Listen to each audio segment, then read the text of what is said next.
Bueno, es un verdadero placer poder moderar esta charla con Juan Carlos Maqueda, con quien me unen lazos de amistad. Yo creo que tenemos un privilegio de poder contar con su palabra hoy, porque se trata de un verdadero hombre de Estado. Juan Carlos ha ocupado todas las posiciones en un gobierno democrático, tanto las municipales como también ministro provincial, diputado nacional, senador nacional y juez de la Corte Suprema hasta diciembre del año pasado durante 22 años. Y ha honrado cada una de las funciones que le tocó desempeñar.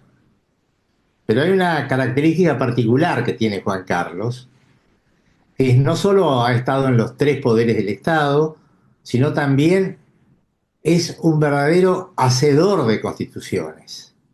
Ha intervenido en las ley orgánica municipal, dos veces convencional para la reforma de la Constitución de Córdoba, convencional en la reforma de 1994, seguramente la reforma más importante y más legítima que ha habido en toda la historia argentina. Y sobre todo sus últimos años, las 2 décadas que estuvo como juez de la Corte Suprema de Justicia de la Nación, proveniendo de la política, ha honrado las mejores tradiciones de nuestra historia.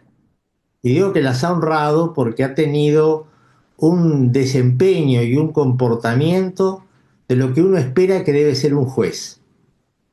Austero, humilde, ha votado cuestiones trascendentes en materia de derechos, en materia también de federalismo y también en muchos fallos que le colocaban límites al poder. Por eso que podamos contar hoy con su punto de vista, con sus reflexiones, ante un tema que a todos nos preocupa porque hace a la esencia de la institucionalidad. No cabe ninguna duda que el Estado de Derecho es la columna vertebral de un régimen democrático. Y la Argentina padece una crisis de hace bastante tiempo, ¿no? Desde bueno, las irrupciones constitucionales en el siglo XX, de los golpes militares, y cuando pensamos que con la recuperación democrática esto podía fortalecerse, bueno, vemos que todavía estamos lejos de eso. Y el papel que tiene la justicia en ese sentido es clave, porque es la justicia a la que le cabe defender los derechos, asegurar la vigencia de las normas, asegurar la vigencia de las reglas de la Constitución. Por eso queremos que nos va a ilustrar con su punto de vista, incluso poder entender muchas cuestiones del funcionamiento de la Corte que todos ansiamos conocer porque todos queremos que la Argentina por fin pueda recuperar esa institucionalidad perdida. Así que, Juan Carlos, bienvenido y te escuchamos. Muchísimas gracias, Ricardo. Bueno, creo que Napoleón era el que decía que el éxito es estar a la altura de las expectativas. Después del panorama que ha pintado Ricardo con respecto a mi persona, espero poder estar a la altura de las expectativas. Hay que tener en cuenta que es un gran amigo y que es muy generoso conmigo en su trato. Muchísimas gracias también al Club Político Argentino. La posibilidad de estar acá es para mí un honor poder estar con ustedes, un club tan prestigioso. Yo lo que voy a utilizar, que son los primeros 20 minutos, es simplemente una introducción al tema que cuando me preguntaron yo dije, es la crisis del Estado de Derecho. Yo veo que en el mundo hoy en día hay densos nubarrones para las democracias, para los estados de derecho, que son parte de la democracia, y también para las repúblicas. Cuando digo esto es porque Creo que la Argentina, que tanto nos preocupa, está inserta dentro de esta situación que hoy nos toca vivir y a la cual Natalio Botana ha designado como la tormenta reaccionaria.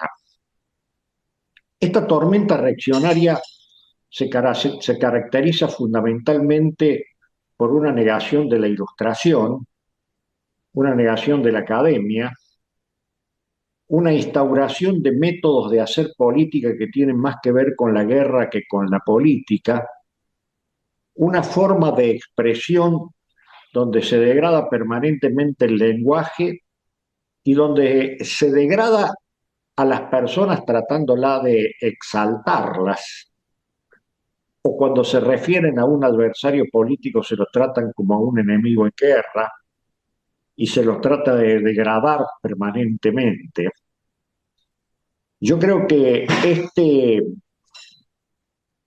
este método de hacer políticas de comienzos del siglo XXI es un método tomado de las metodologías de la guerra, no tomado de la metodología de la política y dentro de la política de la práctica democrática.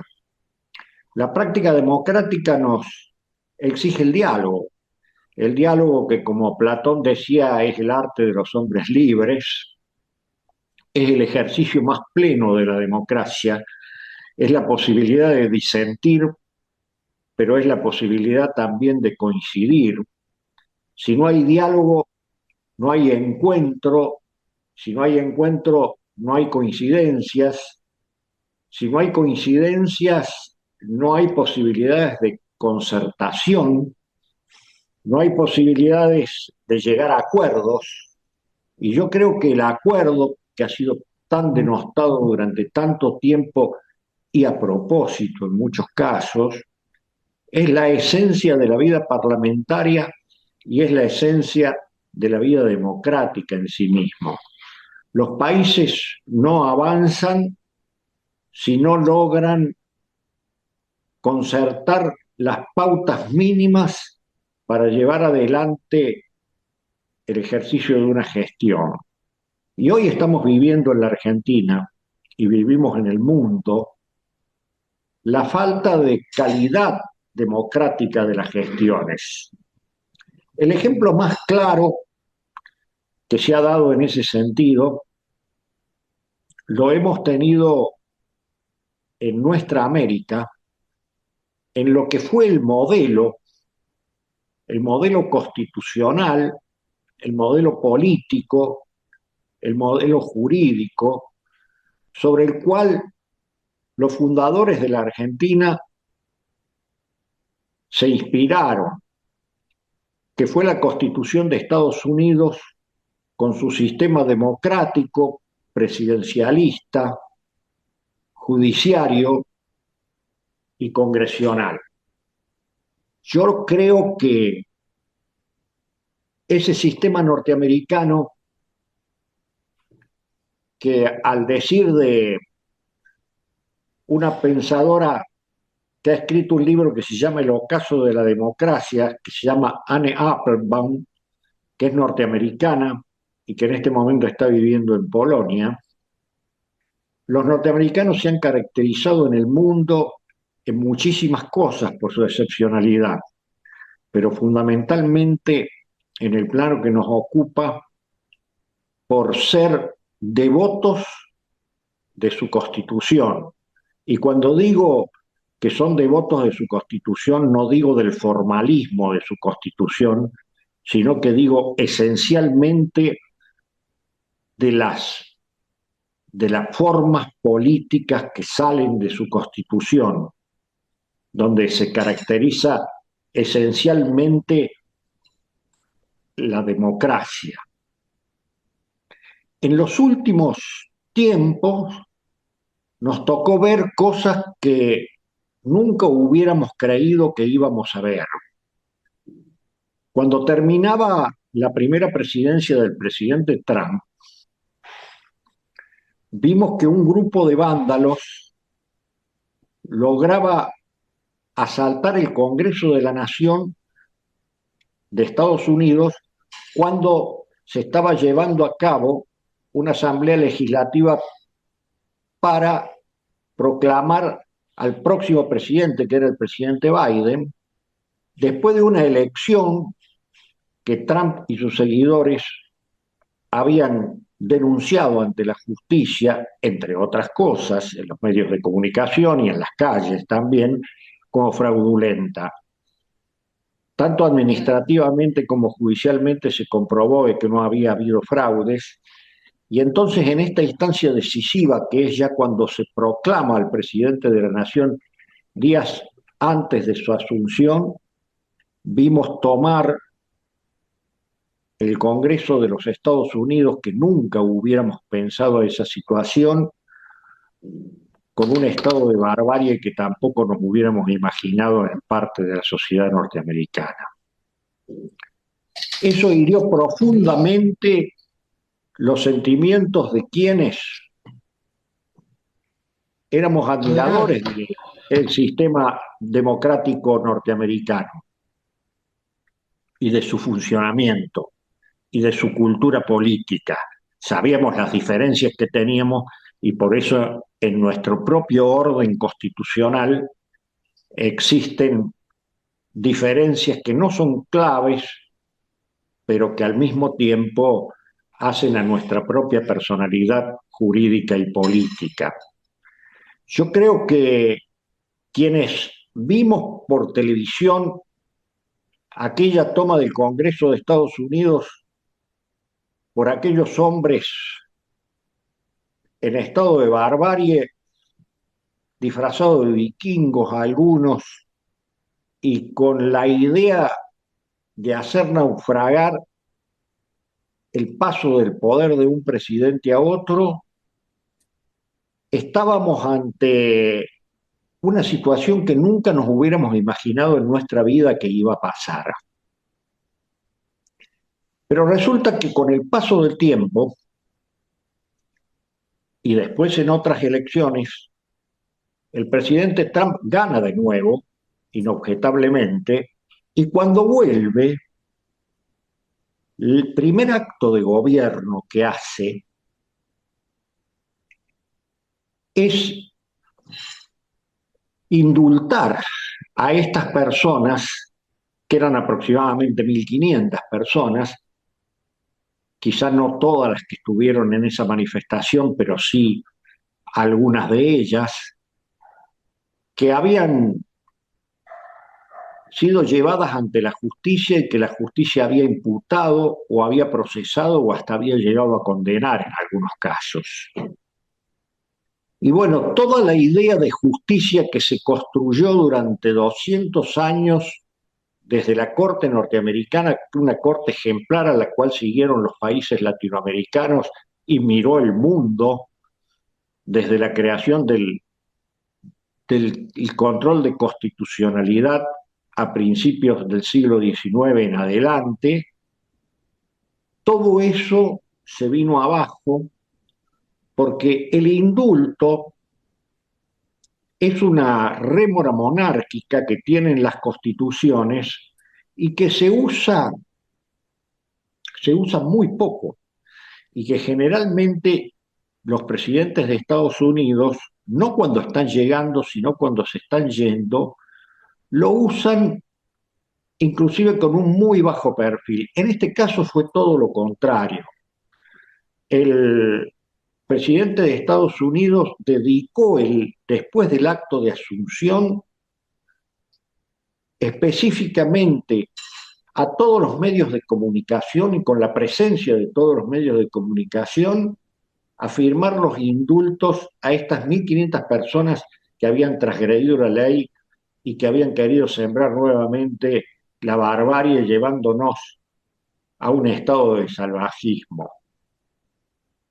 Esto en Estados Unidos, que siempre creímos cultores de la Constitución y de las leyes, realmente tuvo una imagen que se transmitió hacia el mundo que fue tremenda y que ahora, el primer acto de gobierno en una segunda presidencia sea desafiar nuevamente a la justicia y desafiar nuevamente a la Constitución y las leyes a través de un indulto a esas personas, creo que agrava total y absolutamente la situación.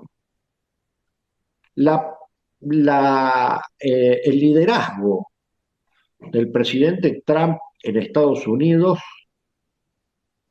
obviamente que en este segundo periodo se ha instalado sin ningún tipo de limitación, algo así como diciendo, todo lo que no pude hacer en mi primer periodo lo voy a hacer ahora. Empezó a gobernar con lo que se denominan órdenes ejecutivas, que aquí en nuestra Constitución, a partir de la reforma del 94, existe lo que nosotros llamaríamos decreto de necesidad y urgencia, o sea, soslayando total y absolutamente al Congreso de los Estados Unidos.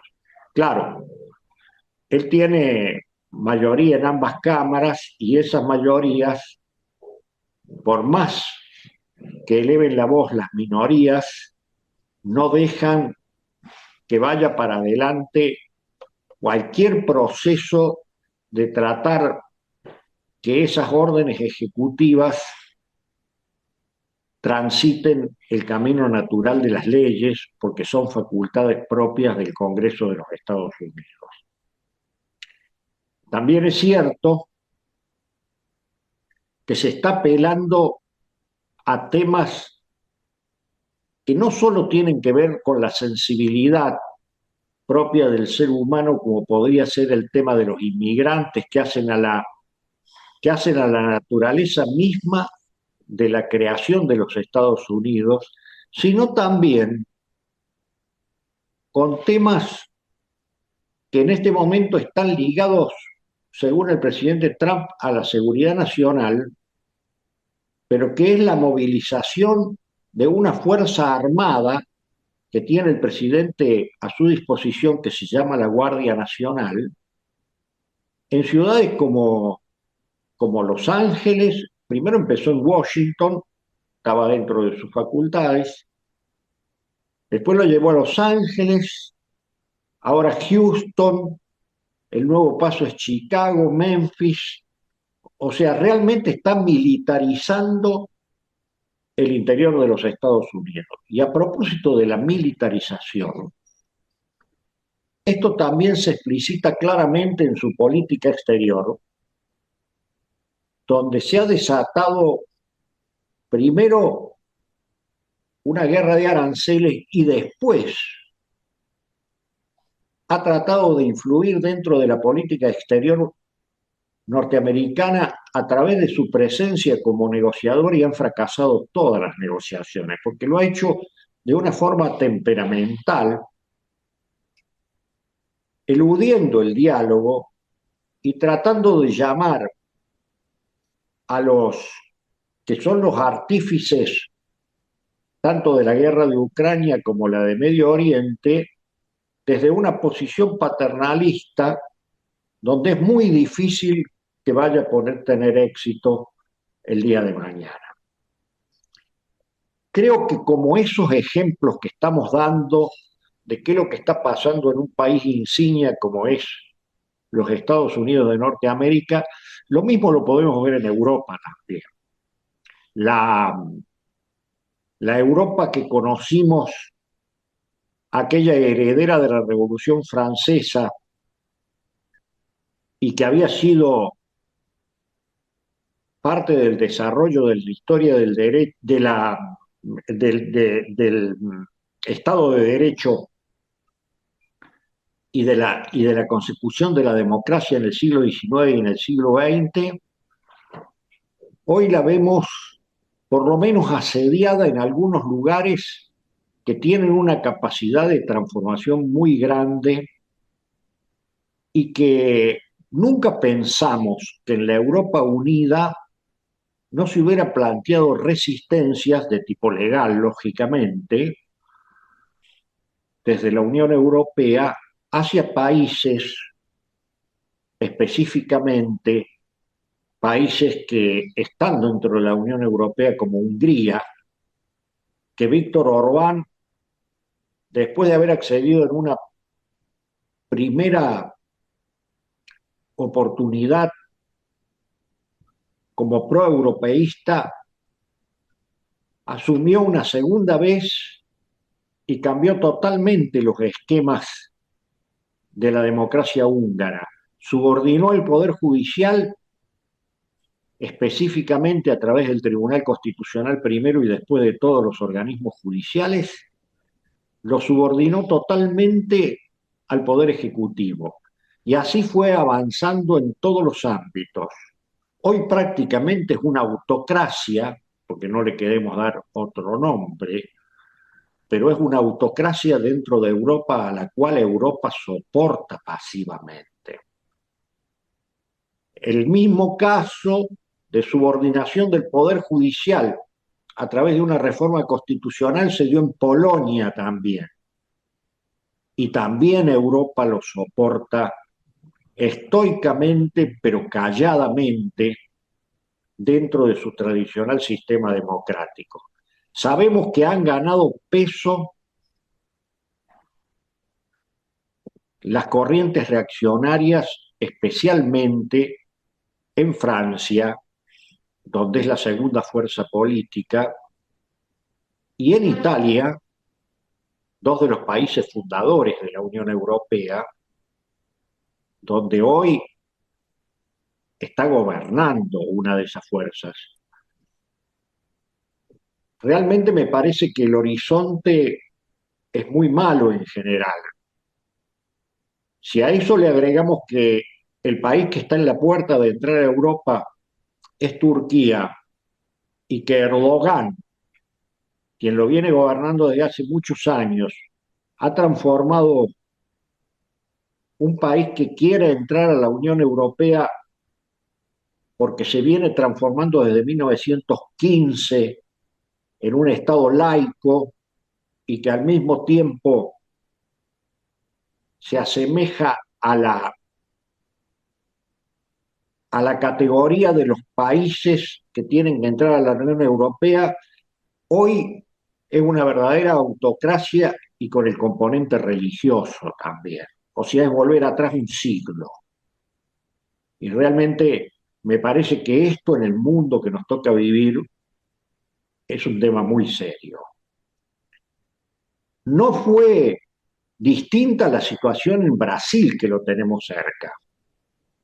Y si a eso le agregamos que de otro signo político, pero América Latina también tiene las dictaduras de Venezuela, de Nicaragua y de Cuba, nos damos cuenta que el problema de la crisis del Estado de Derecho también lo tenemos nosotros adentro. Ni qué hablar de lo que pasa con el Estado ruso, donde después de haber transcurrido las jornadas intensas entre 1989 y 1991 para deshacerse del sistema comunista de partido único, hoy ya no es una autocracia, sino que es directamente una dictadura, porque ni siquiera respeta los cánones básicos de una democracia que son las elecciones libres. No tengo por qué contarle a ustedes cosas que ustedes ya saben, pero quienes van a participar del acto electoral o desaparecen, o de lo contrario, en el mejor de los casos, son presos, o en otros casos envenenados también, y por supuesto de que el monopolio de esas elecciones está siempre del lado de Putin. Hoy ha habido una transformación autocrática en Rusia que pone en peligro a Europa y que es un riesgo para todo el mundo. Ahora bien, en Asia tenemos un fenómeno muy particular. Tenemos el fenómeno de el régimen que se llama comunista, pero que sin embargo tiene un capitalismo de Estado que se ha desarrollado de una forma permanente desde fines de la década de 80 del siglo pasado y que hoy en día hace convivir una dictadura con partido único con un sistema capitalista. Y hay un autor que es profesor en Oxford y en Cambridge, que se llama Martin Wolf, que ha escrito un libro muy interesante que se llama La crisis del capitalismo democrático, que nos dice que la democracia y el capitalismo ha sido un matrimonio difícil y en algunos tiempos ha sido un matrimonio que ha tenido muchas tendencias a la disolución, pero que durante todo el siglo XIX y todo el siglo XX, tanto la democracia como el capitalismo pudieron subsistir, pero que hoy hay un modelo en el mundo donde el capitalismo se puede desarrollar libremente con un sistema dictatorial de partido único, y es China. Y que eso es sumamente peligroso, porque ese es el modelo que aparte de las ideologías se maneja con un gran pragmatismo y que tanto los hombres de Occidente que se quieren despojar de los límites que le pone la democracia al capitalismo, como aquellos que añoran las autocracias o las dictaduras, están mirando como modelo para que la economía siga siendo una economía capitalista, pero al mismo tiempo no tengan los límites que le puede poner el sistema democrático, sino que se puedan manejar con una autocracia. Y esto me parece realmente peligroso. Quizá esto no tenga nada que ver con los análisis que habitualmente se escuchan, donde tiene que ver con la política económica y con la política exterior. A mí me preocupa el sistema político de los pueblos y creo que como a mí le preocupa a mucha gente, porque el sistema político es el que permite la convivencia de un sistema económico con un sistema político. Pero hoy se está pensando solamente en un sistema económico que es el capitalismo sin el límite que le ponen las democracias y los estados de derecho al sistema económico. Esa es la situación que me parece a mí que es peligrosa en el mundo en que nos toca vivir. Y para no excederme con el tiempo que me toca exponer, prefiero que todas las dudas que puedan aparecer de esta exposición puedan salir de las preguntas.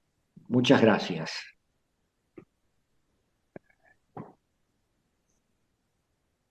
Bueno, muchas gracias, Juan Carlos, por tu presentación. Sin lugar a dudas, la exposición de nuestro amigo ha pintado muy bien la recesión democrática en el mundo, ¿no? Es decir, cómo las democracias liberales que luego de la caída del muro de Berlín Puede cerrar, Cristina. Pueden cerrar la puerta. parecían, parecían que se iban a instalar y a fines del siglo XX las democracias liberales superaban a las autocracias. Hoy en día se nota el efecto inverso. Es decir, hoy en día, por primera vez, los regímenes autocráticos superan a las distintas formas de democracias liberales. Y por cierto, estas características son similares. en los estudios que hace Viren, que es el Centro de Estudios Políticos de la Universidad de Gotemburgo, que va haciendo un mapeo probablemente el más serio sobre los distintos regímenes democráticos, bueno, demuestra de qué modo las autocracias van lentamente avanzando y, por cierto, los primeros que van sufriendo, obviamente, es la prensa y son los jueces. La libertad de expresión porque es uno de los fundamentos de cualquier democracia liberal y los jueces porque son los encargados de poner límites al sistema. Me pareció interesante la referencia de que la democracia liberal siempre se la asociaba al capitalismo y en realidad los regímenes autocráticos eran estatistas. Eso ahora se ha roto. Ahora muchas autocracias, bueno, siguen el capitalismo, no necesariamente son regímenes democráticos, ¿no? Y por cierto, esto también es una constante que se da en todas partes del mundo. Desde ya, el problema de la crisis del Estado de Derecho y con de las democracias, bueno, es un tema muy importante para lo cual todos los que pensamos de que la democracia es el único sistema que puede combinar adecuadamente la libertad con la igualdad, un régimen que estimula sin lugar a dudas la cooperación. Ahora, a mí me gustaría en este panorama que tan bien has trazado respecto a lo que está ocurriendo en el mundo, bueno, por posar los ojos en la Argentina, porque nosotros padecemos una lenta declinación que tiene que ver con un deterioro institucional pronunciado. Y esto tiene que ver, sin lugar a dudas, con el cumplimiento de las reglas de funcionamiento del sistema político. El que cada vez sea más frecuente la asunción de facultades legislativas por parte del presidente.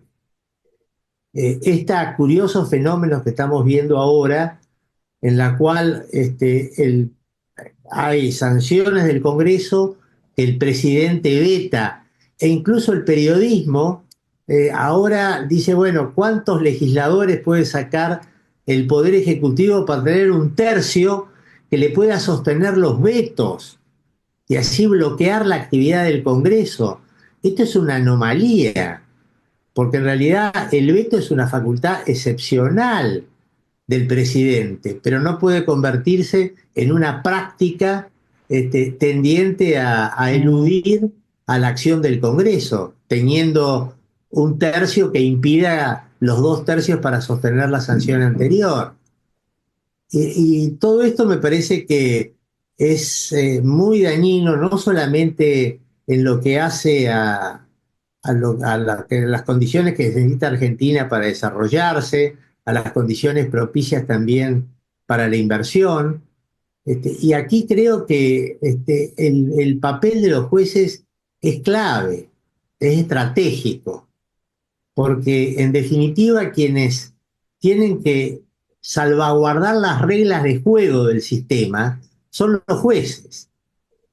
Bueno, los famosos trabajos de John Elly sobre que mi primera misión del control de constitucionalidad es poder limpiar los caños tapados, es decir, que no se cumplan las reglas de funcionamiento del sistema político. Por supuesto, también defender derechos, pero propiciar de que la democracia constitucional pueda funcionar.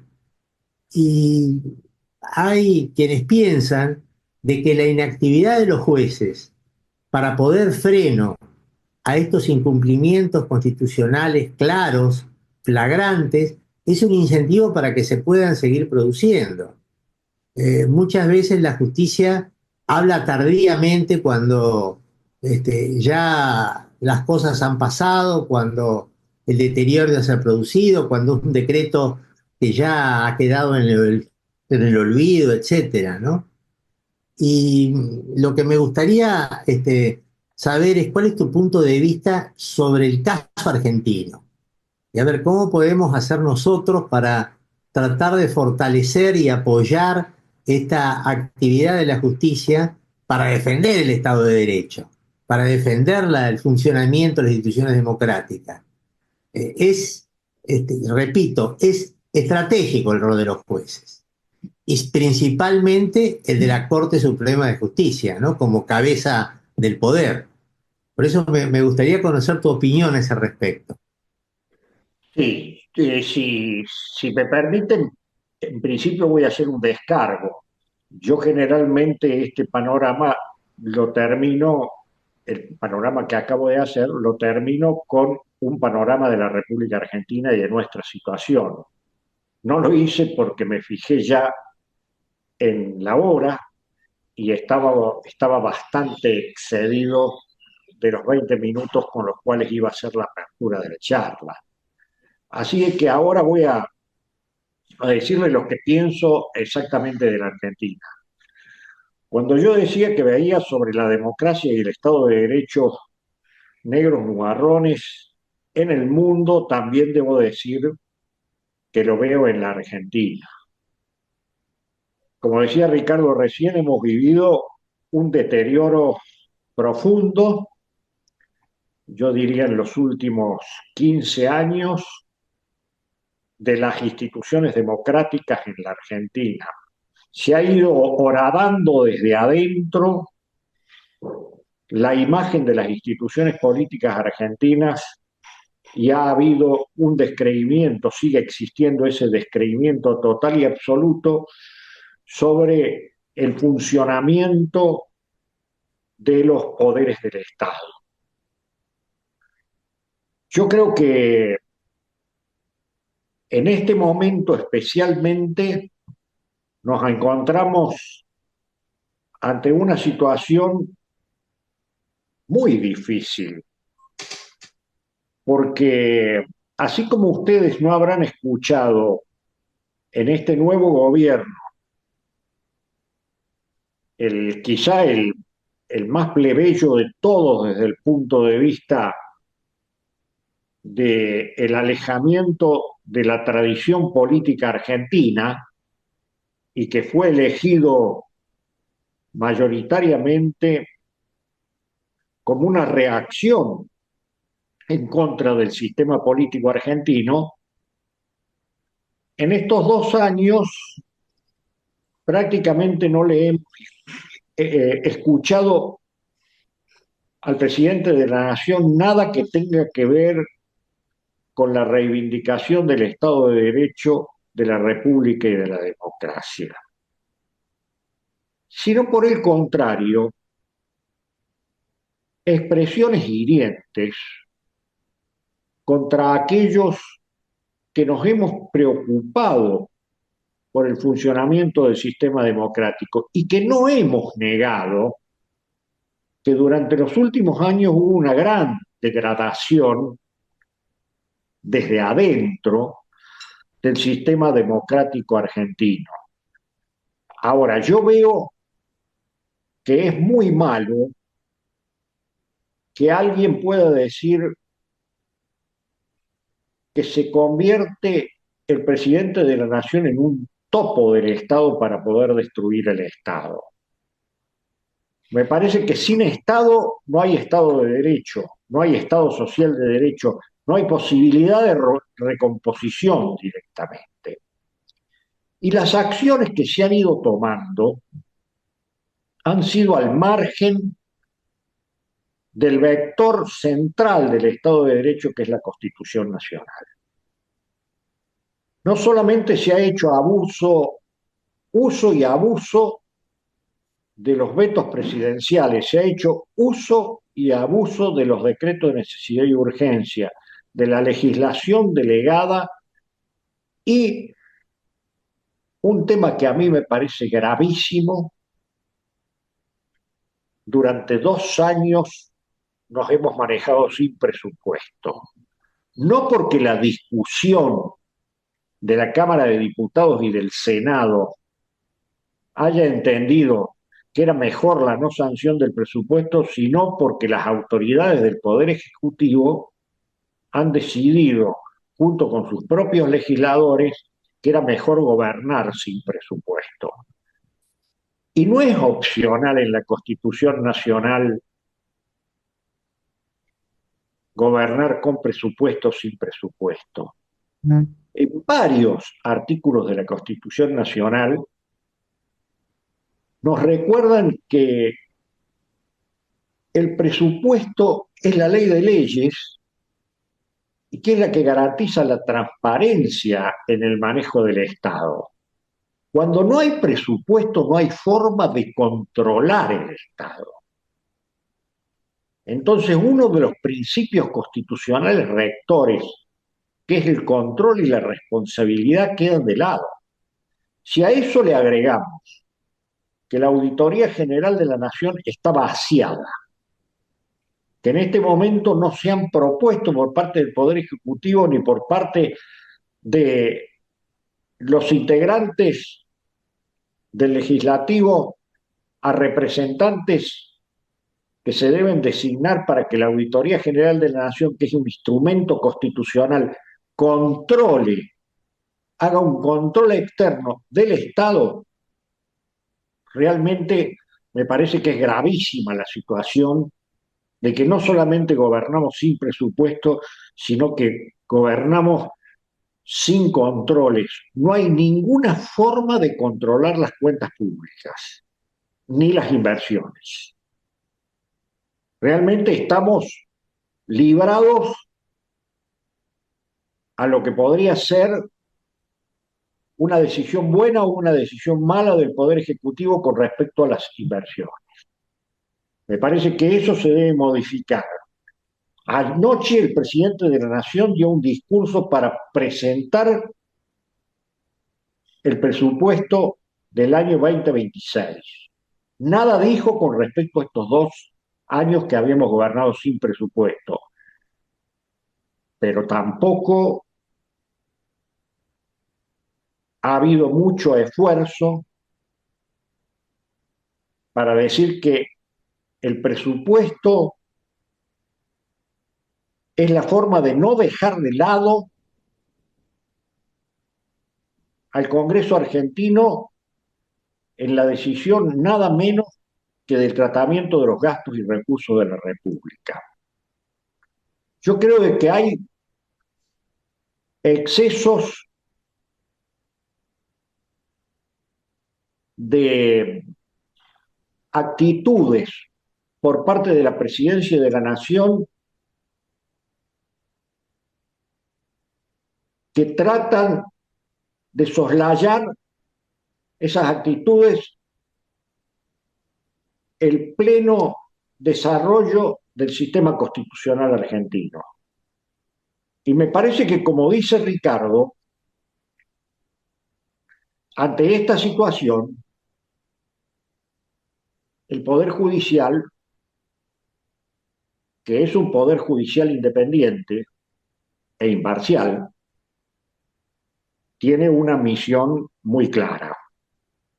Ahora bien, el Poder Judicial se moviliza ante el caso concreto. Y yo creo que tenemos la obligación, los ciudadanos, de que cuando vemos un apartamiento de los cánones constitucionales, tenemos que ser nosotros no solamente los que levantemos la voz, sino los que llevemos ante el Poder Judicial los casos para que el Poder Judicial se pueda expresar en este tema. Creo que nosotros también hemos dejado pasar por alto situaciones donde la Constitución no solamente no se utilizó, sino se utilizó mal. El intento de la designación de 2 miembros de la Corte Suprema de Justicia de la Nación es un intento muy loable, porque la Corte Suprema de Justicia de la Nación no puede funcionar incompleta. Ahora, el haberlos designado por decreto, cuando se trata de un acto complejo donde tiene que participar el presidente proponiendo y el Congreso a través del Senado de la Nación aceptando o rechazando, y haberlo hecho 3 días antes de que comiencen las sesiones ordinarias, ha sido un acto más de provocación al Congreso argentino. Y terminó esa situación con el rechazo, cosa que no es habitual dentro del Congreso. Sabemos que cuando hay algunas candidaturas que el Senado no las va a aprobar, en el caso de jueces, eso queda hasta una próxima administración donde se retiran directamente. Pero no ha habido ni siquiera ese nivel de diálogo y nos hemos encontrado, lógicamente, ante un rechazo. No podemos seguir adelante con el método que se está utilizando en este momento, no solamente del agravio, del insulto, sino que al mismo tiempo el método que nos tratamos como enemigos. Dentro de la democracia no hay enemigos. Dentro de la democracia hay diferentes modos de pensar y los diferentes modos de pensar deben ser respetados y por lo tanto hay adversarios. Y el camino para la concreción en un Congreso plural, la concreción que es una ley, es el camino del diálogo. El camino del diálogo nos lleva a los consensos nos llevan a los acuerdos parlamentarios y los acuerdos parlamentarios son los que llevan adelante la posibilidad de sacar las leyes que son las que necesita el país en este momento. Ricardo, no sé si he contestado lo que vos querías. Sí, muchas gracias, Juan Carlos. Bueno, a ver, de acuerdo a las reglas que habíamos establecido, vamos a abrir ahora a las preguntas de todos a quienes quieran aprovechar la presencia del doctor Maqueda. A ver si ando con la tecnología, a ver. Los que quieran hacer alguna pregunta, bueno, me mandan acá al chat y yo les doy la palabra. Yo te pedí la palabra, Ricardo. Adelante. Sí, doctor, bueno, muchas gracias por la exposición. Quería empezar por la primera parte de su exposición para después pasar a la pregunta que le hizo el doctor Gil Lavedra, en el sentido de, hace relativamente poco estuve en Estados Unidos, donde hice parte de mi formación en ciencias políticas, y una de las cuestiones que está en discusión, más allá de, obviamente, el peligro de Trump, es cómo reacciona Estados Unidos, su hegemonía, su sistema político y su sistema económico ante la hegemonía china, digamos. Hay muchísimos trabajos, incluso que han salido en muchos lugares, usted nombró algunos, sobre el tema de cómo no solo una dictadura, sino una economía basada en ingenieros ha logrado un desempeño y una efectividad que un sistema político básicamente regido por abogados no ha logrado, digamos, esa efectividad. Digo, hay un trabajo de un chino, un canadiense de origen chino, digamos, que hace una comparación entre estos dos modelos, el ingenieril de control, de eficacia, versus el sistema económico y de instituciones americanos regido por abogados que no logra una situación que es dar cabida a lo que ven una amenaza en su hegemonía. Y aparte, en las condiciones materiales, porque le diría incluso desde los demócratas y de republicanos que no están con Trump, la idea de cómo puede dar respuesta a un montón de problemas desde la vivienda, el famoso desarrollo de la infraestructura, por ejemplo, el tren de alta velocidad que no logra hacer California versus a la extensión del progreso de los trenes de alta velocidad en China. Es decir, esto está en la discusión de todos los sectores en Estados Unidos, más allá de Trump, y efectivamente la idea de que este sistema entre economía y sistema republicano no va a poder dar respuesta a este desafío. Dicho esto, y pensando también me quedé pensando que efectivamente lo del indulto de Trump fue tremendo, pero también es cierto que Biden hizo un indulto anterior a su hijo, digo, sin desconocer que la verdad es que obviamente no son comparables las situaciones, pero lo que quiero decir es, el problema yo no lo veo tanto solamente por Trump, sino que me parece que hay un problema sistémico efectivamente en la democracia occidental y en Estados Unidos frente a cómo mantiene su hegemonía, los niveles de vida, donde queda bastante claro que no va a poder sostener los niveles de progreso que tuvieron estas generaciones con respecto a los anteriores. Dicho esto, y particularmente porque lo he escuchado muchas veces hablar sobre la tensión entre democracia y desarrollo y el rol de la justicia, y quería, ahí volviendo un poco a la Argentina, si Estados Unidos tiene estos problemas, más allá de los consensos y los diálogos, y más allá de la personalidad del presidente Milei, la realidad es que la tensión entre democracia y desarrollo en la Argentina es mucho más brutal que en Estados Unidos.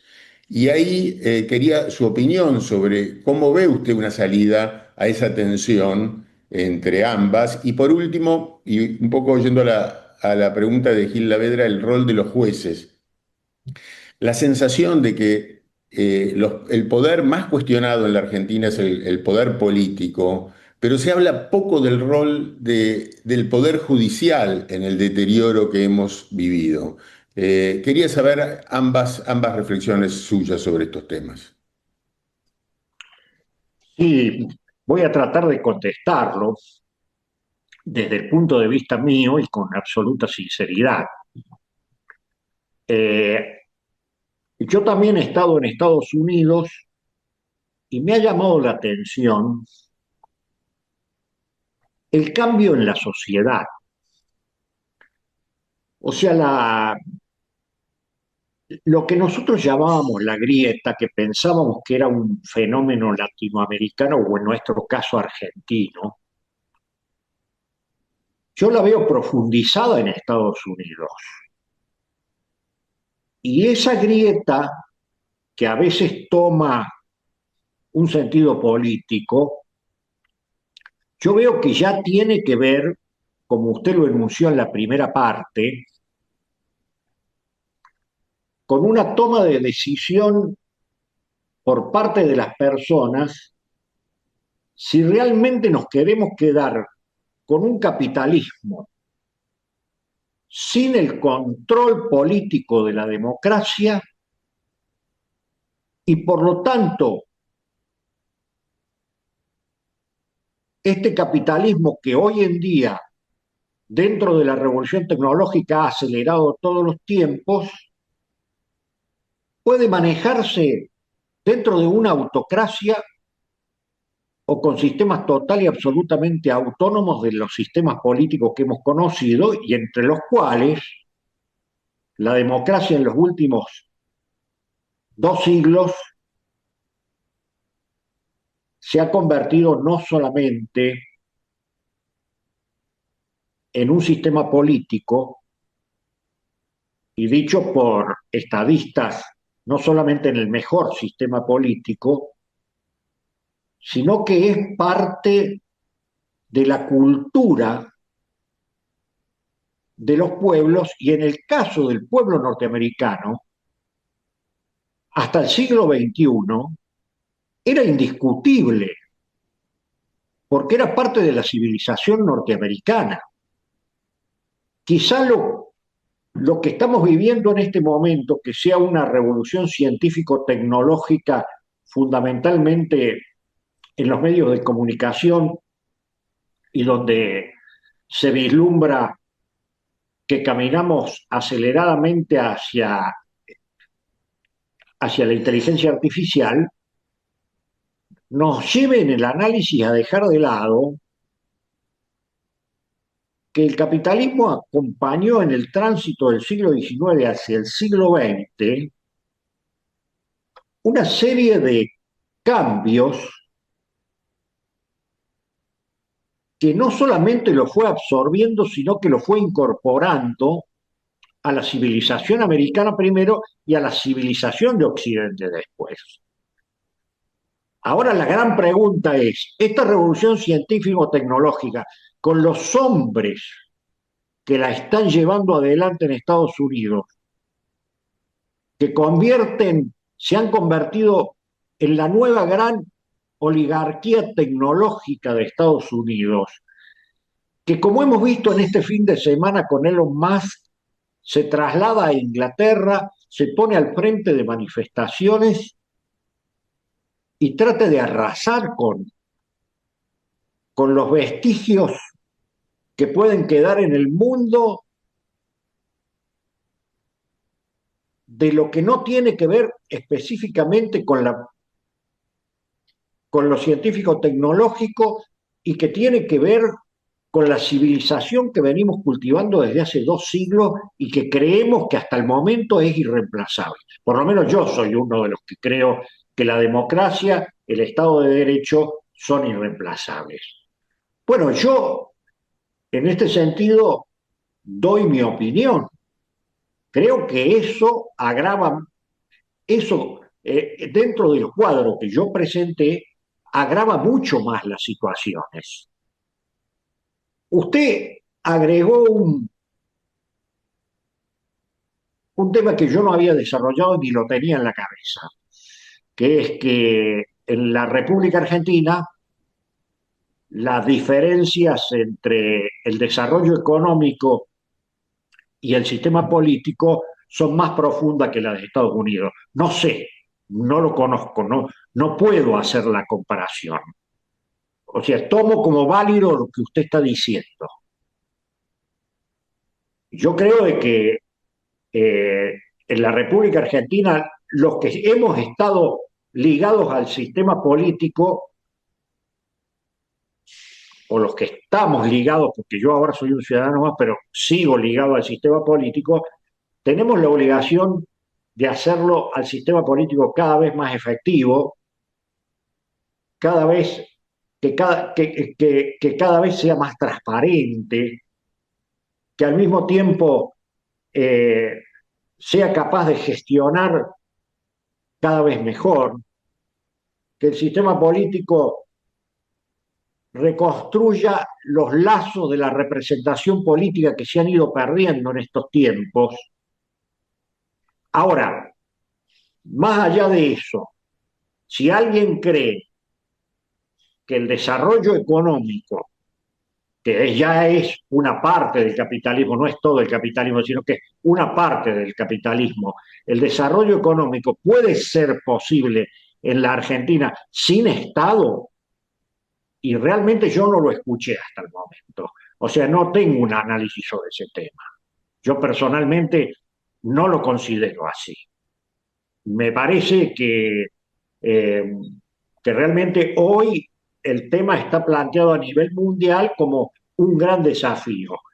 Y es un gran desafío para los sistemas políticos. Dentro del sistema político, creo que está el Poder Judicial. Es un gran desafío para el Poder Judicial que no ha podido quedar al margen del deterioro que en los últimos años ha tenido el sistema político en general. Yo creo que algunas cosas se han hecho, otras no se han hecho, pero me parece a mí que la división de poderes, la independencia del Poder Judicial, son partes esenciales del Estado de Derecho y del sistema democrático, y yo no veo que pueda ser reemplazado ese sistema, haya funcionado bien o haya funcionado mal en este momento. Creo que tiene que tener una gran transformación desde adentro, como el sistema político también, como parte del sistema político también, el Poder Judicial, pero no veo que en este momento podamos tener una alternativa y en este caso, permítanme que les cuente a ustedes eh, algo que me tocó vivir cuando en una visita oficial que hicimos a la Corte Suprema de China, invitados por la Corte Suprema de China, comenzamos el diálogo y mi primera pregunta fue,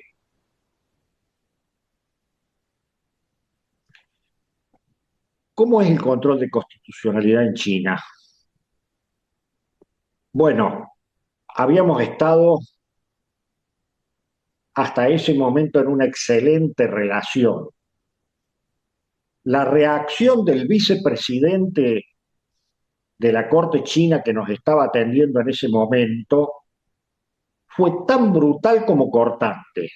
En China no existe control de constitucionalidad.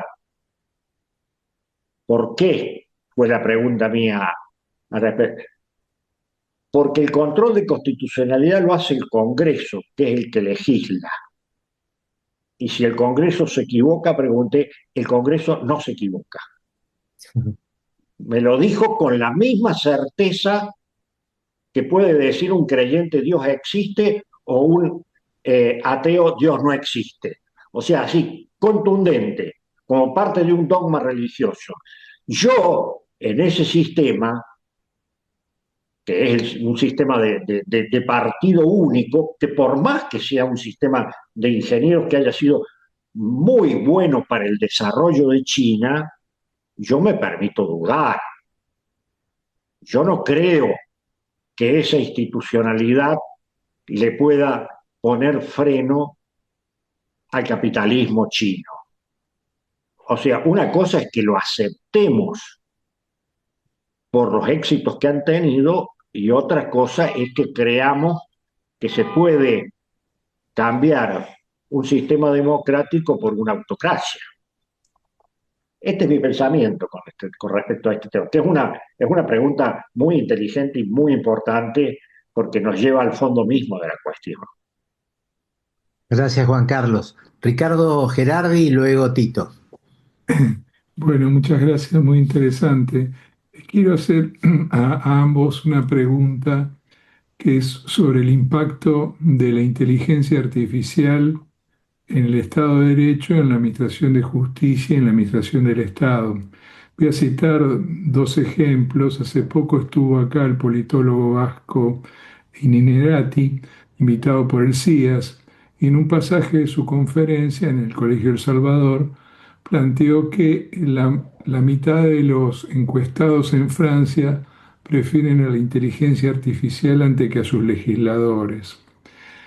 El segundo caso es que Albania acaba de nombrar una ministra, entre comillas, de inteligencia artificial para procesar las licitaciones públicas, es decir, tiene toda la normativa en su memoria, los procedimientos, entonces la gente se presenta y es la inteligencia artificial este, cargada con esa memoria y esos procedimientos la que resuelve. Entonces, bueno, daría la impresión de que eso va adquiriendo cada vez más relevancia y entonces quería saber cómo ambos ustedes la ven. Gracias. Ricardo, ¿quieres primero o soy yo? Bueno, como quieras, digo yo una reflexión Sí, primero. Enorme, por supuesto, la importancia, enorme. Por supuesto que tiene una velocidad extraordinaria para recolectar datos, hacer resúmenes. Inteligencia artificial elabora, construye, son algoritmos que preparan cosas y esto es un instrumento formidable. Desde ya puede cumplir una tarea enorme en las tareas repetitivas de la justicia. Hay muchos procedimientos, por ejemplo, el de los juicios ejecutivos que son absolutamente repetitivos, que la inteligencia artificial puede colaborar enormemente. Y bueno, como todo instrumento, sin lugar a dudas, tiene que ser bien utilizado. Es decir, tiene que ser correctamente utilizado y esto lo hace el ser humano. Y hay que aprender a usarla. Por eso hay en este momento, tantos cursos de capacitación, tantas cuestiones relevantes para ver cómo son los mejores modos de empleo, ¿no? Juan Carlos. sí, yo suscribo totalmente lo que ha dicho Ricardo desde el punto de vista del instrumento. Y creo que en política uno de los errores eh, más grandes que se cometen en general es enamorarse de los instrumentos, dar batalla por los instrumentos y no pensar que el instrumento es el que te lleva a otra cosa. Yo creo de que cuando se plantea una batalla por el equilibrio fiscal para salirnos de la inteligencia artificial, con mayor razón sobre la inteligencia artificial, sobre el equilibrio fiscal, nos estamos bajando la batalla a un instrumento de la economía. El equilibrio fiscal puede ser muy bueno, pero es un instrumento de la economía. Hay momentos en la vida de una nación, de hecho, hoy en el mundo, son más los países que tienen déficit fiscal que los que tienen superávit fiscal. Es un, es una, un principio económico, pero no es absoluto. No puede girar, no puede girar absolutamente todo sobre el equilibrio fiscal. De la misma manera, creo que sobre la inteligencia artificial, en la medida en que si hay un instrumento y siempre sea la necesidad de que exista un hombre atrás para manejar el instrumento, depende de las intenciones de ese hombre, si son buenas o son malas. A mí no me cabe ninguna duda que estamos ante una revolución científico-tecnológica con la inteligencia artificial, de la cual reconozco ante ustedes que sé muy poco, pero que nunca me opongo al progreso. Y yo creo que el gran dilema con respecto a la inteligencia artificial es el que plantean algunos pensadores, que ya no estamos al frente de un instrumento al cual el hombre lo puede manejar, sino que estamos ante lo que podría ser un instrumento, pero que podría tener vida por sí mismo. Yo no me considero en este momento con capacidad para analizar ese tema, pero sé que es el tema que se está planteando en este momento. Ahora digo yo, la inteligencia artificial, mientras se aplique, yo tengo una idea que en la ciencia médica va a haber una revolución de los diagnósticos, o Sí, sea, con claro. la inteligencia artificial. A mí me parece que, como decía Ricardo recién, en el ámbito judicial, la aplicación de la inteligencia artificial va a ayudar desde los abogados que van a poderse estandarizar demandas, presentación de pruebas y cosas por el estilo, en adelante, en la medida en que estas cosas sean estudiadas con veracidad. Ahora, también creo que en el ámbito del Poder Judicial mismo puede haber una gran transformación. Ricardo hablaba de los juicios ejecutivos, no solamente los juicios ejecutivos, lo que se llaman familia de casos, que por ejemplo es uno de los temas que ahoga a la Corte Suprema de Justicia de la Nación, por ejemplo, los casos que devienen del incumplimiento de la ANSES en todos los temas que tienen que ver con las jubilaciones. Bueno, en esos casos se va a poder aplicar, se va a poder estandarizar, son casi todos iguales. Ahora, siempre tiene que haber un hombre atrás. Si se da este otro paradigma de que la inteligencia artificial es autosuficiente y que puede prescindir del hombre, y bueno, yo que soy un humanista, realmente levanto mis sospechas en ese sentido. Hasta ahí no llego. Gracias. Gracias, Juan. Gracias. Tito.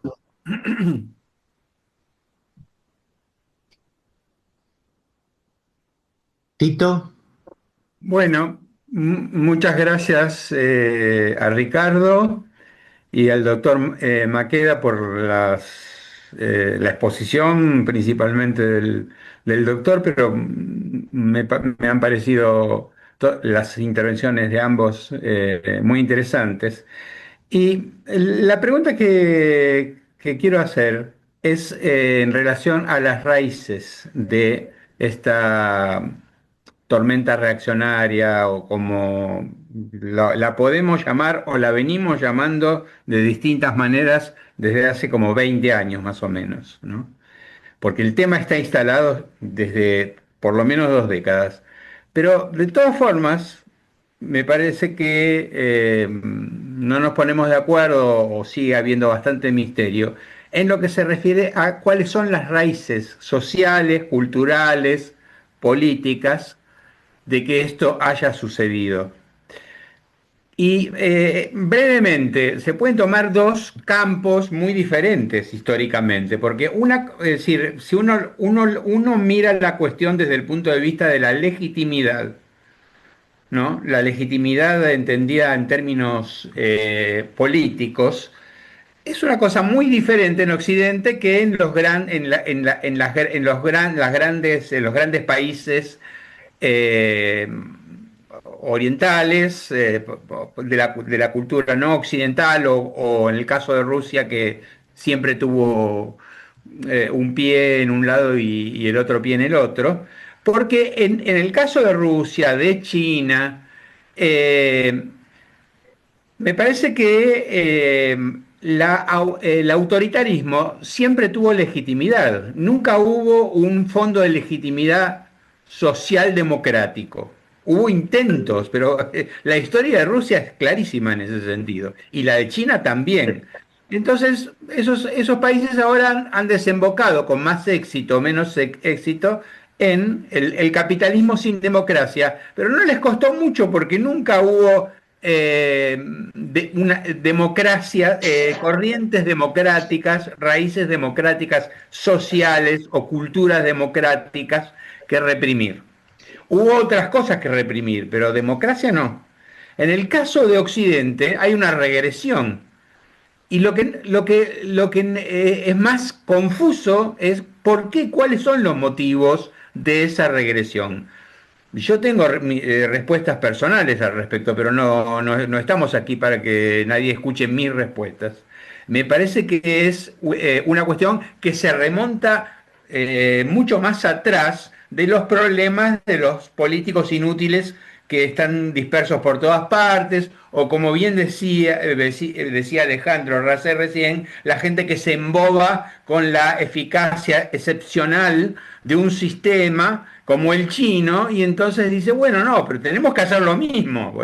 Eso, fíjense lo eficaces que son. Bueno, también podríamos haberlo dicho eso en 1937 en relación a Alemania, digamos, ¿no? Eh, entonces, yo lo que pregunto es cuál es la visión que ustedes tienen respecto a esa compleja y oscura parte del problema occidental especialmente, que son las raíces de la regresión. Yo Juan Carlos. comparto, yo, sí, Ricardo, ¿querés hablar vos? No, no, no, adelante, adelante. Yo comparto total y absolutamente una palabra que yo no utilicé, pero que la comparto total y absolutamente, que estamos en una regresión democrática. Me parece que tratando de simplificarlo, porque obviamente que analizar la regresión democrática es complejo, multicausal y puede llevarnos mucho tiempo, o en mi caso no estoy preparado para tener todos los elementos para analizarlo. Pero yo diría que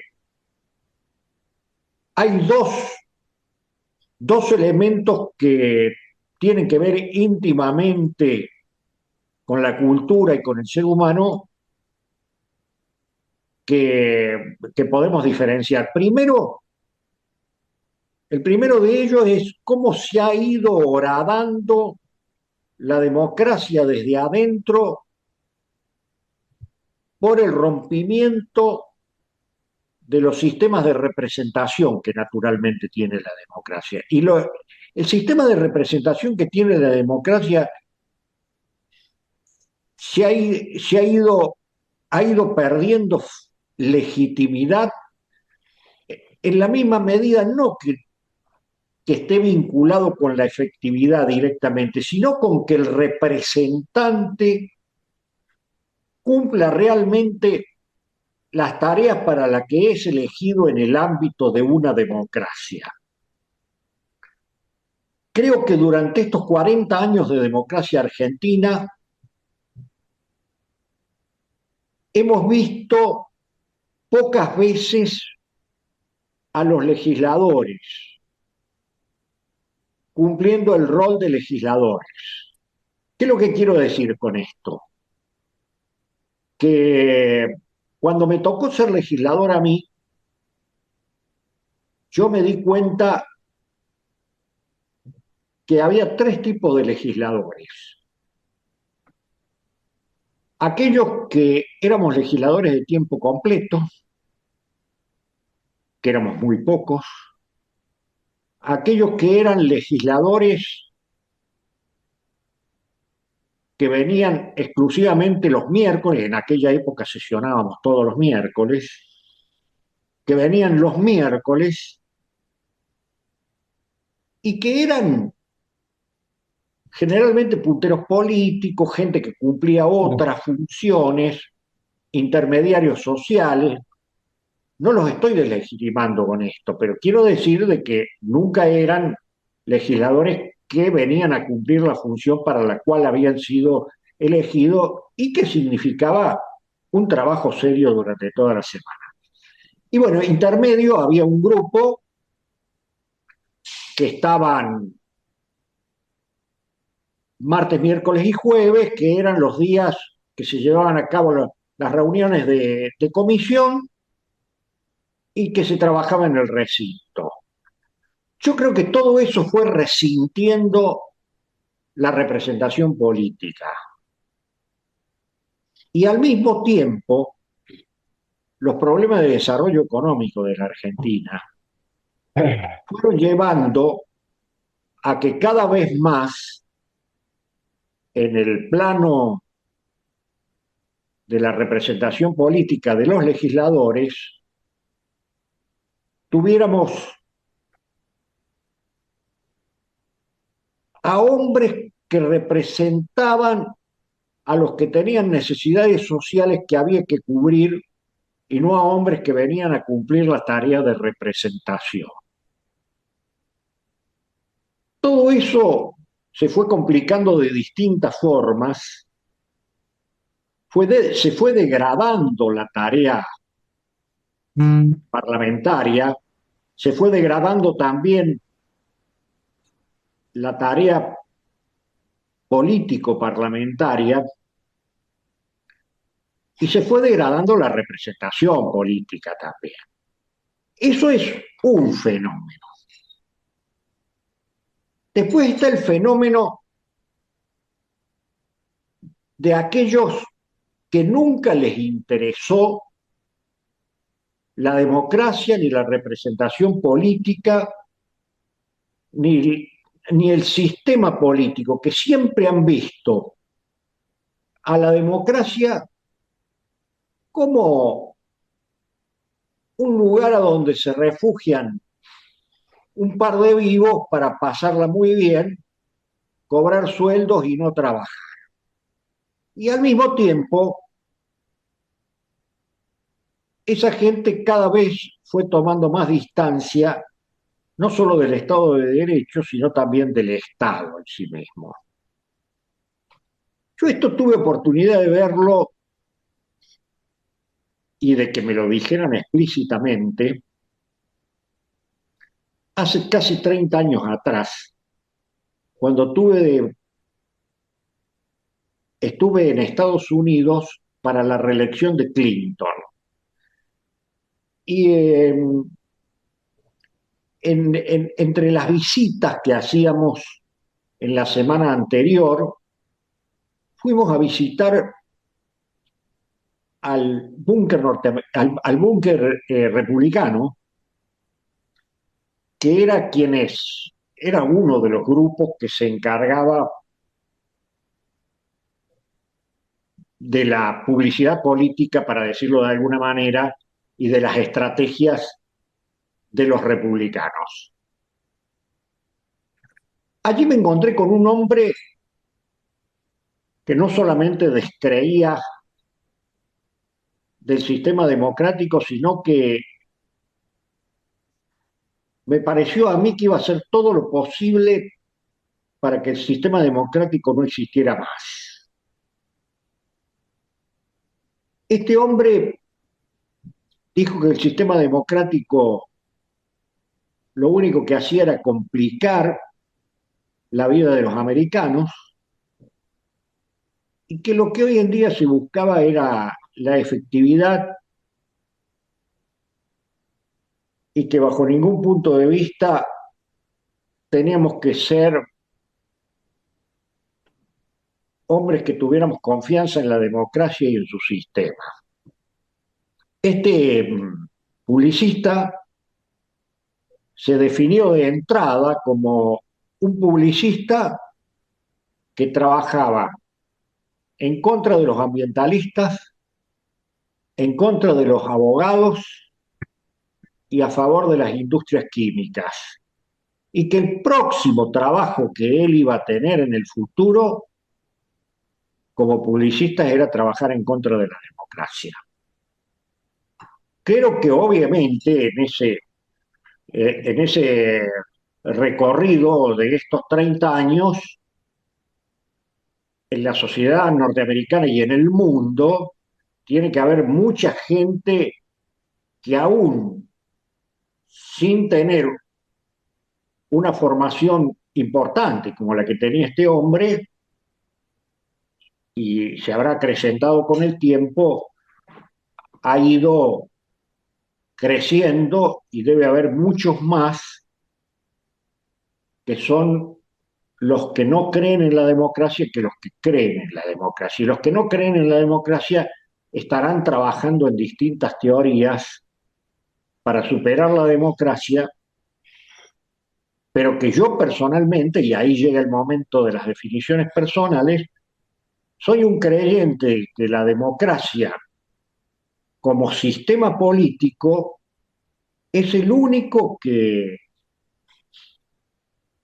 sigue garantizando la participación de la mayor cantidad de hombres y mujeres en las decisiones y que al mismo tiempo es lo más coherente con los principios originarios sobre los cuales hace 2 siglos atrás se establecieron las constituciones que fueron las principales receptoras de la democracia.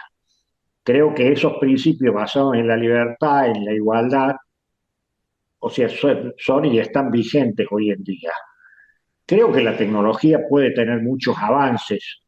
Ahora, todavía no he visto nadie que me diga cuál es el sistema político que le puede poner límites a un sistema económico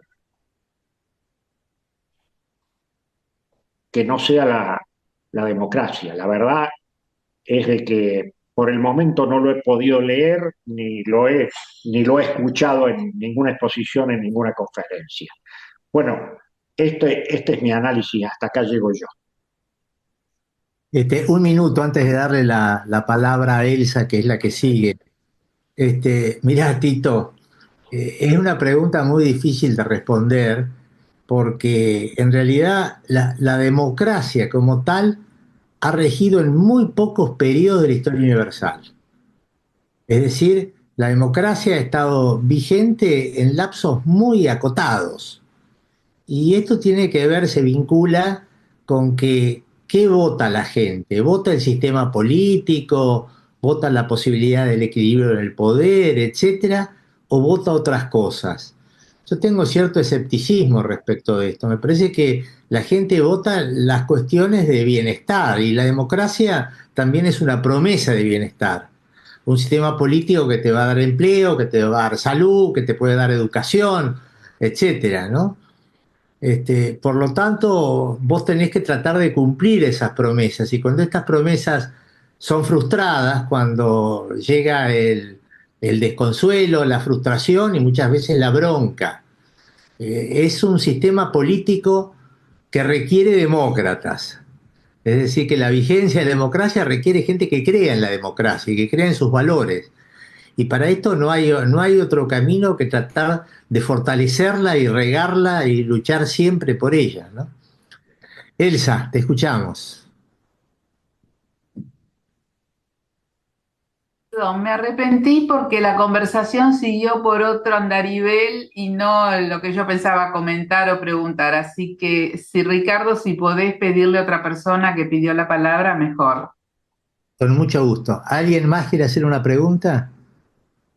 Solo un comentario en referencia a lo de Tito y de ambos, que me pareció súper interesante, pero el doctor Maqueda en un sentido también lo encuadró y me parece que puede iluminar un poco, que es el problema de la ilustración, ¿no? Enmarcado en eso, pensaba doctor Gil Lavedra, en el sentido de que demócratas serían aquellos que pueden diferir ciertas satisfacciones para tener satisfacciones posteriores más elaboradas. Eso es algo difícil de pedirle en general a los seres humanos, requiere efectivamente de todo un contexto y una ilustración. En ese sentido, pensando lo que decía Tito, me parece que la regresión un poco tiene que ver con eso, ¿no? Digo, la idea de ilustrar al soberano, ¿no? Incluso en términos de lo que implicaba la lucidez, la reflexión, es algo muy atacado, digamos, como para sostener, ¿no? Uno pensaba, yo recuerdo, por ejemplo, artículos sobre la salud mental del ciudadano para ejercer sus voluntades, es decir, hoy por hoy la idea de optimización, digamos, deja muy de lado los ideales de la ilustración, ¿no? Digo, solo para plantearlo en otros términos y en términos de lo que también planteaba el doctor Maqueda, que la representación siempre fue un concepto muy difícil y elaborado para llevar adelante. De hecho, todas las teorías del populismo y las nuevas representaciones, de alguna manera, llevan a un lugar, si se quiere, mucho más narcisista, si se me permite el término, de cómo se ejerce a través del líder la representación. Me parece que ese es un tema que se ha acusado muy fuertemente en Occidente en las últimas décadas, ¿no? Pero bueno, era solo una idea que me surgió a partir de escucharlo, ¿no? Está bien, muchas gracias. Bueno, ¿alguien más quiere hacer uso de la palabra? Sí, Ricardo, estás muteado. No, no, no, yo no.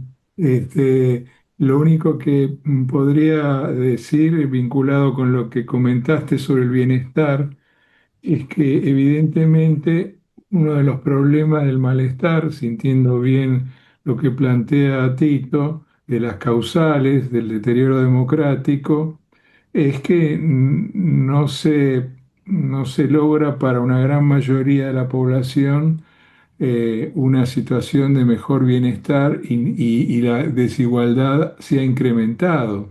Entonces, al incrementarse la desigualdad y al no lograrse ese bienestar, eso repercute en el sistema democrático, ¿no? Entonces, bueno, ese es un gran problema para la democracia. Yo me acordaba cuando vos decías, Ricardo, poco tiempo que ha tenido la democracia, me acuerdo del libro de José Nun, Democracia, Gobierno el Pueblo, Gobierno de los Políticos, que él planteaba eso. En la historia de la humanidad no ha habido gran parte de periodos democráticos. Entonces, evidentemente es un sistema aspiracional muy importante, todos queremos vivir ahí, pero si no resuelve el problema de la desigualdad y del bienestar, la gente va a ir por otro lado, me parece. No sé si las explicaciones de Tito van también por ese lado o tiene otras explicaciones, pero es solamente eso. Gracias, Ricardo. Ricardo Mazorín.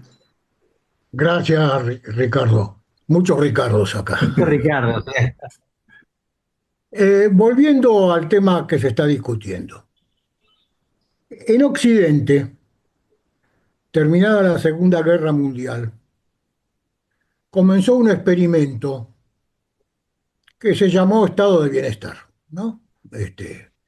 Eh, que tiene su cuna de nacimiento en Inglaterra, ¿no? Justamente. Hola, hola Vicky. Este No, está, perdón. esta idea del estado de bienestar que surge en el occidente después de la Segunda Guerra, tenía enfrente una, un contendiente con el que confrontaba a Occidente. O sea, el capitalismo entendió que su matrimonio con la democracia era central para enfrentar la amenaza que implicaba la Unión Soviética, ¿no? Que era este es el mundo de la Guerra Fría. Y floreció el capitalismo de la mano de una democracia liberal, este, hasta que se derrumbó el muro de Berlín, ¿no? Ya en la década del 80 empieza a haber un cuestionamiento a esta idea de este matrimonio entre democracia liberal y capitalismo que implicaba el estado de bienestar con las cargas que esto implicaba para el Estado. Y es Margaret Thatcher en Inglaterra o Reagan en los Estados Unidos, ¿no? Se pone en tela de juicio esta idea del welfare state. Y a comienzos de los 90 comienza la segunda fase de la globalización, sobre todo de la globalización financiera y el auge de las visiones llamadas neoliberales, o sea, la nueva visión del liberalismo, que tenía antecedentes ya en la década del 30, ¿no? Si uno recuerda la década del 30, ya esto estaba antes del coloquio de Walter Lippmann y otros tratadistas, este tema de revisar esta idea de democracia y capitalismo. Y me parece que el auge de las visiones neoliberales que se empezaron a imponer en los países centrales, digo, insisto, Thatcher en Inglaterra es una primera versión de esto. De hecho, no es casualidad de que Thatcher sea de alguna manera parte de la inspiración del gobierno de Milei, lo ha dicho Milei, ¿no? Se ha visto reflejado en Thatcher. Con Thatcher comenzaron aquella idea de desmantelar el Estado, sobre todo el Estado de Bienestar, por el enorme costo que esto tenía, que hacía ineficiente al capitalismo inglés. Me parece que eso tiene que ver con la crisis que enfrenta hoy la democracia y el capitalismo. Hasta los 90, la democracia satisfacía las demandas de una sociedad, las demandas por igualdad, por progreso material, a la luz de un Estado que se encargaba de algunas áreas centrales, ¿no?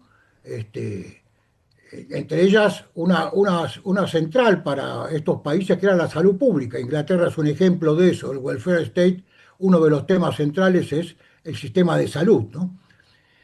Me parece que ahí comenzó una crisis en este matrimonio entre democracia y capitalismo. Y esta idea de que la democracia era el mejor régimen, porque esto estaba fundado en la idea de que podía atender las demandas sociales que habían surgido después de la guerra, después de esa tremenda crisis. Y comienza la idea de que hay que desmantelar ese Estado, porque ese Estado es incompatible con el desarrollo del capitalismo global como se empezó a configurar en la década de los 90. Yo creo que algo de esto ha estado jugando en los electorados, ¿no? Esta idea de que la democracia es incapaz, como bien decía Gil Lavedra en principio, parece incapaz de atender a las demandas de bienestar material de estas sociedades. Y aparecen otros modelos, ¿no? La idea de que es probable que el crecimiento económico se logre con otras configuraciones políticas.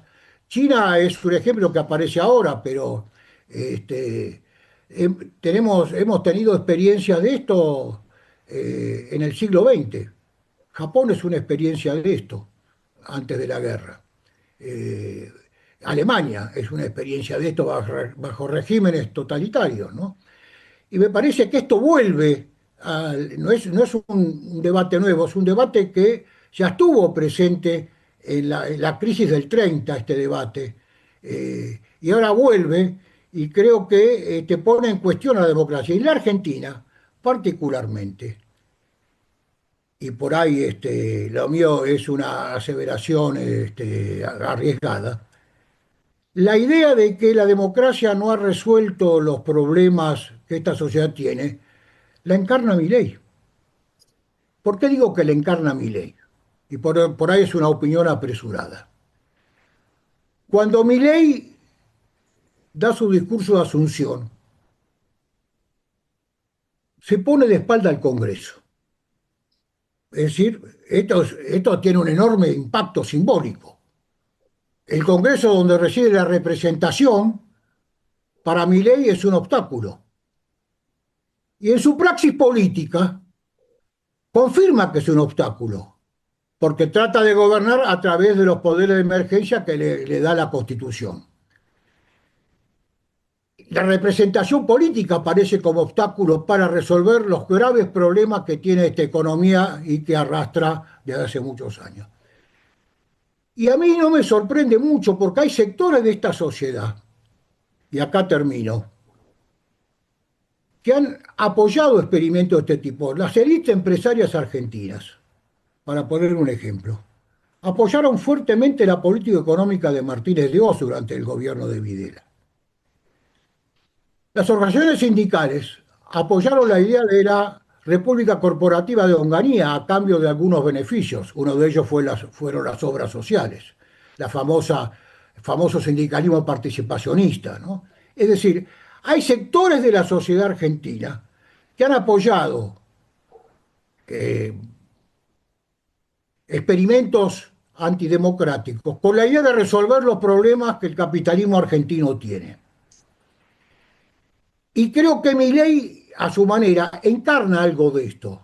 Por ahí es una opinión apresurada y pido perdón en todo caso si me equivoco, pero encarna esta idea de que la representación política que se configura en el Parlamento es un obstáculo, que el Estado es un obstáculo y buena parte de la sociedad que lo ha apoyado, no sé si tiene claro esto, pero sí tiene claro que la democracia, reiniciada en el 83, no ha logrado resolver los problemas materiales que esta sociedad tiene y más bien la ha conducido este, a crisis muy frecuentes y crisis tremendas. La última grave fue la del 2001, donde recuerden que el grito en las calles era que se vayan todos, ¿no?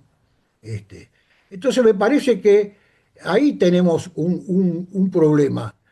Y yo recuerdo que Levinsky decía, el gran sociólogo americano decía, que la defensa de la democracia es una responsabilidad de las élites.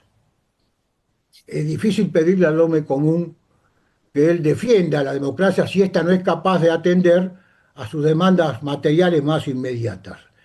Y yo creo que en la Argentina, volviendo al caso argentino, parte de las élites no están convencidas de que la democracia es el mejor gobierno porque históricamente han apoyado experimentos y regímenes que de alguna manera cancelaban o clausuraban la democracia bajo la idea de que no eran eficaces para resolver los conflictos que esta sociedad tenía y que había que disciplinar a esta sociedad, y ahí venía la idea de apoyar políticas como la de Martínez de Oz bajo regímenes militares. Nada más que esto. Gracias y disculpen la extensión. Gracias, Ricardo. Juan Carlos, ¿querés decir algo más? No, simplemente de que coincido con el análisis que se ha hecho recién por parte de Ricardo Mazorín. Agregaría una cosa. Diría que en esto hay quienes creen, y esto es definitivamente así, y coincide con lo que has dicho vos, Ricardo, eh, que la expresión, si no te puedo traducir bien, pero que la expresión del elemento fundante de la democracia, que es el voto, a veces se da más en función de las necesidades económicos sociales que en función del sistema político. Algo así dijiste vos, ¿no? Sí. Bueno, con respecto a lo que dijo Ricardo Mazzori, yo no tengo nada que agregar y coincido con el análisis histórico. Lo único que voy a decir, sí, es de que la democracia es un sistema político, pero además es una forma de vida, que ha generado hasta una cultura democrática y que forma parte de nuestra civilización desde hace 2 siglos, y que en este siglo XXI hemos visto cómo se la ha puesto en duda. La democracia da lugar a a distintas formas de capitalismo, que son generalmente las que los ha acompañado, y a distintas formas económicas. Algunas de ellas son acertadas y otras fracasan. En la Argentina nos ha tocado en los últimos tiempos más fracasos económicos que otra cosa. Generalmente, en estos últimos 40 años, lo que hemos tenido básicamente son fracasos económicos. Diría que la democracia como sistema salvó el sistema en el año 2001-2002, en un momento en que no había nadie que tuviera duda de que el fracaso era económico en la Argentina. Y diría que esa salida de ese fracaso económico que nos costó mucho, también tuvo que ver con el Poder Judicial, que en alguna medida tuvo que hacer política para que se pudiera salir de esa situación económica en la cual habíamos caído. Esto para tomar una de las crisis nomás. Esto me hace pensar a mí de que las crisis no las genera la democracia, las crisis las genera el sistema económico, no el sistema político. El sistema económico que se elige democráticamente por el cual funcionar dentro del sistema político. Y si no, veámoslo en la historia. Dentro del desarrollo que hizo Ricardo Mazzorini, con el cual coincido totalmente, solamente tengo que hacer este agregado, en el periodo que va entre 1945 y 1975, que los historiadores ingleses, con Tony Judd a la cabeza, que es quizá el mayor historiador inglés que ha estudiado este tema, que es la posguerra, le llamaron los 30 años gloriosos, porque después de lo que había significado esa guerra mundial, donde había más de 60 millones de muertos, donde los pueblos estaban destruidos, donde las economías estaban destruidas, se logró en esos 30 años, bajo el sistema democrático y en Europa, bajo un sistema que fue lo que se llamó la socialdemocracia, que se incorporaran todos los elementos de lo que se llama el estado de bienestar, que nosotros acá en la Argentina le llamamos Estado Social de Derecho. Hoy ya ni siquiera estamos luchando en la Argentina por el Estado Social de Derecho y los europeos por el estado de bienestar, aunque estén permanentemente en los diarios las luchas esas. Hoy ya nos estamos planteando que tenemos que luchar por la democracia. O sea que la regresión es grandísima desde el año 1975 a la fecha. Ahora, ¿por qué le llaman los historiadores ingleses los 30 años gloriosos? Porque nunca en la historia económica de la humanidad hubo tan bajo nivel de desigualdad. Y el ejemplo claro lo tenemos en la Argentina. Yo me incorporé a la vida política, a la vida pública, por decirlo de alguna manera, cuando empezaba mi vida universitaria entre fines de los años 60 y comienzos de los años 70. En ese momento, donde casi todas las corrientes políticas bregaban por el principio de la igualdad, la clase media argentina era del 74%. El índice de pobreza llegaba al 6% llegaba al 7% y la desocupación al 6%. Miren con la situación que hemos llegado hoy en día. Yo diría, agregando a lo que ha dicho Ricardo Mazzorin, que comparto totalmente, que la caída del welfare state, del estado de bienestar, que también generó en la Argentina una caída del Estado Social de Derecho, que viene cayendo desde aquella época, se complementa con lo que habitualmente se llama el muro de Berlín, pero que en realidad es la descomposición del sistema comunista que en esos 30 años, con su amenaza permanente, no solamente era la amenaza de una guerra nuclear, era una amenaza defensiva y de fuerzas armadas, no era solamente una amenaza territorial, era una amenaza porque se mostraba como un régimen que era permeable para los menos pudientes. Y entonces el sistema capitalista dentro de la democracia aceptó a la socialdemocracia, que fue la que achicó al mínimo las diferencias entre los más pudientes y los menos pudientes. En ese momento eso se midió también por las clases medias que se lograba desarrollar, y el paradigma fue las clases medias. La caída de las clases medias se da después del 75 y fundamentalmente después del 89. En el 89, aquel mundo que se había organizado después de la Segunda Guerra Mundial se organiza de nuevo con la caída del comunismo. Y el capitalismo tuvo la posibilidad de hacer un capitalismo social o un capitalismo más justo o un capitalismo que tuviera que ver con los 30 años gloriosos o que tuviera que ser con la socialdemocracia. No, la opción fue destruimos todo y hacemos un capitalismo globalizado y manejado desde las finanzas.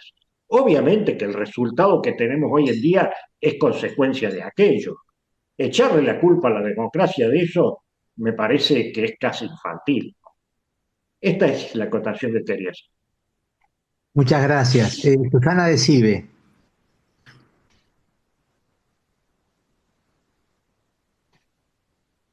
Estás muteada. Estás muteada, Susana. Bueno, nada, una cosa muy, muy pequeñita. Yo tengo siempre un conflicto con la gente que quiere mejorar el Estado y hacerlo eficiente. Y esto había hablado Ricardo justamente de Thatcher, que fue un proceso muy particular en el cual presté atención porque hizo una reformulación de la educación nada menos, que trajo beneficios enormes al financiamiento de las instituciones. Y lo mismo hizo en todo el sistema de salud. Es decir, que yo solo quiero decir que ojalá la copiara, por más que no la querramos a Thatcher, Milei, porque no creo que ella haya dañado el Estado de Derecho, ni que no haya respetado la institucionalidad en Inglaterra, sino que ante la enorme crisis que vivían, que era de mucha naturaleza, recordemos todo el cambio energético, el tema de la minería, los enormes conflictos sociales de esa época, lo que Thatcher enfrentaba era, y lo que el desafío de ella era un cambio absoluto del modelo de Estado.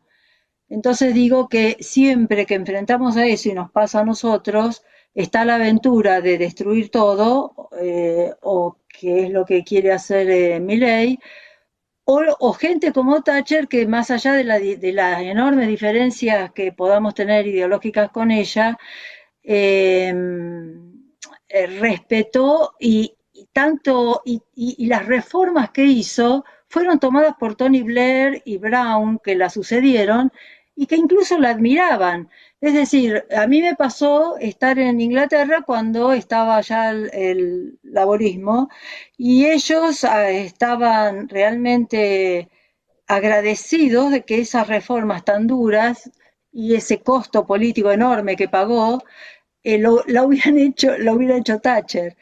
Pero quiero decir que yo también tengo dificultades para diferenciar qué significa una reforma del Estado dentro de la democracia y del Estado de Derecho que nos permita mejorar la calidad de vida o no seguir perdiendo calidad de vida. Que estos son los grandes desafíos, y vuelvo a lo que justamente decía recién Maqueda. No se le puede echar al sistema político o a la democracia la culpa de los fracasos de la economía y de las decisiones financieras que se tomaron cuando se instaló la globalización y el sistema financiero por encima de la producción y de la riqueza que genera el trabajo y el capital invertido, ¿no? Así que nada más que eso es. Bueno, muchas gracias, Susana. Yo creo que ya estamos en el tiempo estipulado, con lo cual te agradecemos mucho, Juan Carlos, el tiempo que nos has dispensado y a todos los que han intervenido enriqueciendo el intercambio de opiniones. Así que muchísimas No, gracias a todos. muchísimas gracias. Yo les agradezco a ustedes. Muchas gracias.